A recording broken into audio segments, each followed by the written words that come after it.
રાજ્યમાં માર્ગ અકસ્માતની ઘટનાઓ દિવસે ને દિવસે સતત વધી રહી છે, ત્યારે અમદાવાદથી ડાકોર જતી લક્ઝરી બસને અકસ્માત થયાના સમાચાર સામે આવ્યા છે, જેમાં 2 લોકોના મોત થયા છે.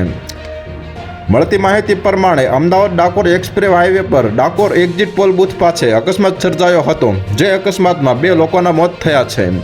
મૃતકો અમદાવાદના રહેવાસીઓ હોવાની વિગતો પણ સામે આવી છે. બસ ચાલકની ગંભીર બેદરકારીને કારણે અકસ્માત સર્જાયો હોવાનું બસમાં સવાર પેસેન્જર જણાવી રહ્યા છે. સૂત્રોના જણાવ્યા પ્રમાણે બસ ચાલકની ગંભીર બેદરકારી કારણે અકસ્માત સર્જાયો છે. બસ ચાલક બેફામ અને બેફિકર થઈ બસ ચલાવતો હતો. અકસ્માતની ઘટનાને પગલે 108 મારફતે ઇજાગ્રસ્ત લોકોને સારવાર અર્થે હોસ્પિટલ ખસેડવામાં આવ્યા છે. ઘટનાની જાણ પોલીસને થતાં ઘટના સ્થળે ખેડા એસપી રાજેશ ગઢિયા પહોંચ્યા હતા.